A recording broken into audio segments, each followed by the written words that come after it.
Believers, the world has to accept. They have no other choice. They have to accept that there are no limitations nor boundaries with you. Why? Because the earth is the Lord's.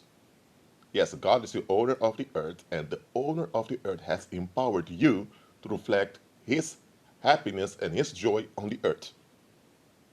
That means that any attempt to control you and to sabotage you will backfire with grievous consequences on them.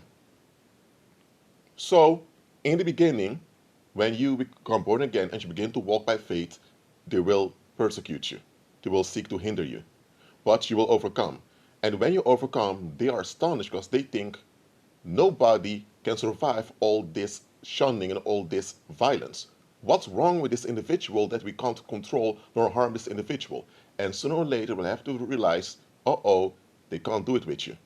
But by this time, they've invested so much against you that it will be quite, they will lose face if they have to change their mind about you. But to change their mind about you implies that they can't be the world anymore. That means they have to give up all relief seeking and all self entitlements. The world will never do this. So this is the problem the world has now. They cannot shut you down. They cannot convince you to put up with their violence. They cannot convince you to allow them to victimize you so that they are at ease. But they can't eliminate you either. And you will not stop walking by faith. You will not stop being influential on the earth. So they will keep facing your influence that they don't want, and the more they annoy and resist your influence, the more it will harm them. Because the other option, giving up, is something horrible. They don't want to do that. So they are in a no-win situation. So what will the world do then? The world will self-destruct. When they realize that they cannot breathe without shutting you down, they cannot breathe and have their relief at ease. When they can't dump at ease anymore because you've shut that down, they don't want to be alive anymore. But they also don't want to commit suicide. So what will happen? They will remain in bitterness against you, and that bitterness will ruin them. It will ruin their health, their mental sanity, as well as their group cohesion.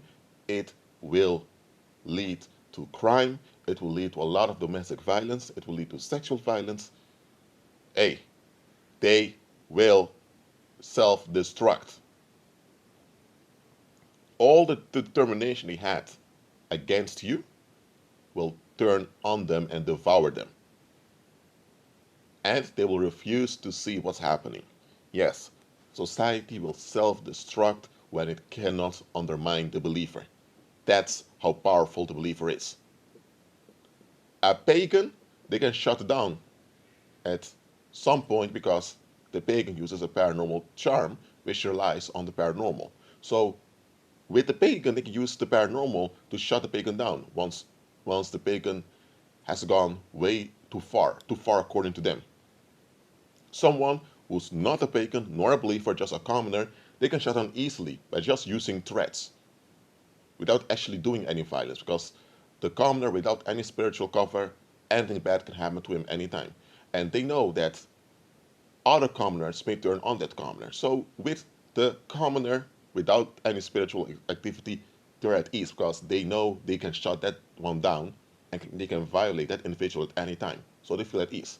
With the pagan, they're a bit annoyed because the pagan has a leverage. The pagan refuses to allow things to just happen. So, but still, they put up with the pagan because at least the pagan still operates in darkness, in cycles, just like they are. But with the believer, who tramples upon darkness, who shuts down violence, violence is the only thing they have to keep the world going. The believer shuts them down without them being able to do anything about it. Oh dear, they don't want to encounter believers. Because here's the thing, they want to fight and shut down believers and eliminate believers, but they can't. And the more they invest in shutting you down, the more, the bigger the shock, the bigger the pain, the bigger the depression, the bigger the anxiety will be when it backfires. And that backfire will haunt them for the rest of their lives. So they will blame you, as if you're the one that ruins their lives. They will blame you as if you're the one that destroyed their communities. They will blame you as if you're the one that destroyed their marriages. That's how it's going to be, believer. They will blame us because they persist in darkness, because they refuse to obey the Heavenly Father. They persist in relief seeking, they persist in controlling, they persist in violence, they persist in negative wills, and because they cannot dump their violence on scapegoats easily, because you are around and you don't tolerate that, they now blame you because of the toxicity that will destroy them. That toxicity is theirs. The only way for them to be delivered from it is by submitting to Christ. They don't want to do that. It's not toxicity because they can't relieve themselves from it. It will kill them. So society will self-destruct when it doesn't succeed with its afflictions against you. So believer, do not think it's anything strange if you have been praying, decreeing, and declaring and fasting, and suddenly you hear that around you some people suddenly develop terminal sicknesses, or that suddenly the economy is going backwards, or suddenly there's a lot of domestic violence going on, and a lot of spouses are arrested for attempting to killing their spouses, or that some relatives suddenly have a lot of accidents happening to them. Don't think it's strange that when you are praying, decreeing, declaring, and walking by faith, that suddenly a lot of things go wrong around you.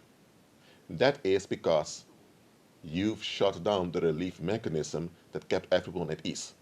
Everyone was at ease because they could violate and undermine one another at ease. And there were victims that they could throw all the trash on and nobody had to face anything about themselves. But because you are around and you refuse to be controlled and you refuse to be blackmailed and you persist in what's right, that is why now they have a big problem because they cannot relieve themselves anymore. They can't will for free anymore. They don't have what they call free will anymore. That they can have wills for free and people have to put up with whatever they want. Now they are forced to be right and to do what's right.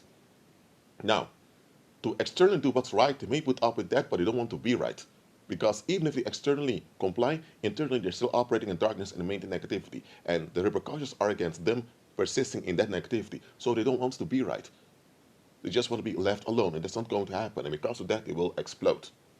And when they explode, because they can't harm you, it will fall on those around them, and literally, people will self-destruct. Society will self-destruct, believer, when they don't succeed in killing you. That's what will happen. When Paul was arrested and imprisoned by the Judeans, they wanted some Roman authority figure to condemn Paul. So they went before one of those judges, but this judge looked at the situation and said, hold on a minute. This is a dispute concerning your own religion and concerning your own people. I don't want to be involved with this. And when the judge made plain that he doesn't want to be involved in that rivalry that he had against Paul, and in that courthouse, they picked up one of their own and began to beat one of their own in front of the judge. Now, normally when this happens, the judge would say, intervene, this cannot happen, it's a courthouse, should be respect here. But in this time, the judge just allowed it to happen. The judge didn't even go into it because the judge knew. The judge was a Roman judge. He knew what was going on. He knew that this Paul committed no crime, but that his people just were operating out of envy and bitterness against him. And the bitterness was so intense that they wanted to kill him, but they wanted to use the government to do it. And that's why this Roman judge thought, no, we're not getting involved in this. So when they began to harm their own in front of the judge, it was to get a reaction from the judge so that the judge would be involved anyway in their bitterness. The judge refused to do that. And this judge was a pagan. And he was smart enough not to get involved, the same way we as believers ought to be.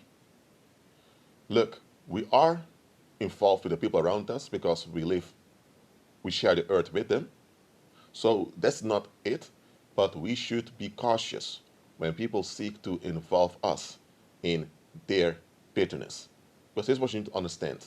When worldlings, especially reprobates, but not only reprobates, but when society cannot undermine you and their bitterness is is ruining them, they want others in their misery because their misery is killing them off. Their misery is ruining them. And they can see that the misery is ruining them, but they know that to stop the misery, they have to be right. And they don't want to do that. So there's no way out for them. And because there's no way out for them, because of their own doing, they now want to involve others in the misery because they want to have company so that they want to relieve by having company in their misery. They know they're going down, so they don't want to go down alone. So this Roman judge realized, that's what they're doing. They want to draw as much people as possible in misery. I'm not doing this. So even when they violated Roman law in that courthouse, the judge, instead of dealing with it as he's supposed to, he allowed it to happen and just walked away. He was quite smart. So understand that it will happen eventually. The society will self-destruct because they cannot get you. If they were able to get you, they would be at ease because they would be able to put you behind bars, or they would be able to beat you up so they can relieve themselves, or they would be able to mutilate your body just so that you will have lifelong scars to remind you of how powerful their will is, or they would be able to ruin your family life, whatever, or they could be able to ruin your finances. But when they cannot ruin you because you keep operating in the resurrection power of Christ, that's what will happen. Their violence will ruin them. And they will blackmail everyone around them to participate in their self-destruction. Did you know, and you can read this in the New Testament, that those people that opposed Paul, they made an oath that reveals that they were pagan. They pretended to follow the Most High, but when it came down to it, their true cults were revealed. They made an oath that they would not eat nor drink until they have destroyed Paul. Hold on a minute. If you don't eat nor drink, you'll die. Your immune system will go down. So what were they doing? They had this mentality. Paul is powerful. Without their consent, they cannot stop Paul no matter what they do. So they'll rather die than to allow Paul to be at ease. So much they've invested against Paul, so much humiliated they are, that what all their investments are backfiring, that they don't want to be alive, carrying this humiliation while Paul is at ease. So Paul has to go down even if it means that we have to die.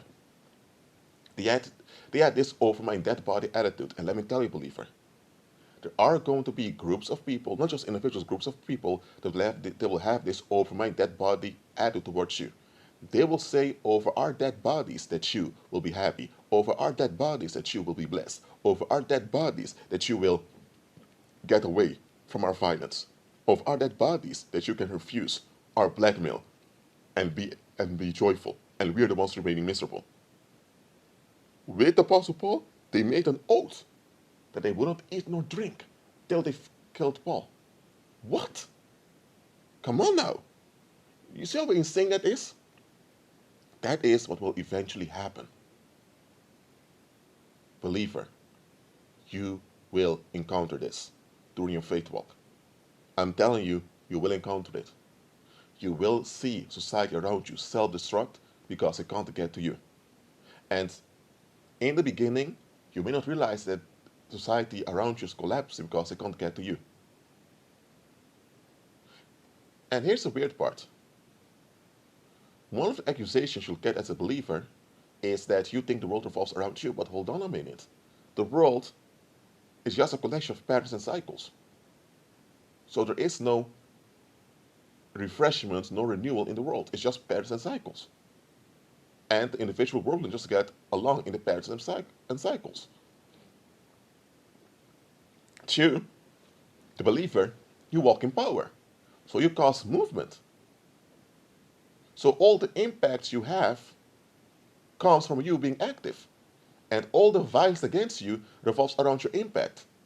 So all the resistance as all the resistance revolves around you. So they make it revolve around you because they're resisting your impact. So here's the thing. When things revolve around you because of your impact, which is what happens when you walk by faith, I'm not saying revolve around you as if you're the center of existence. I'm not saying that. But locally, things will revolve around you when you walk in the power because you're the one active, you're the one having an impact.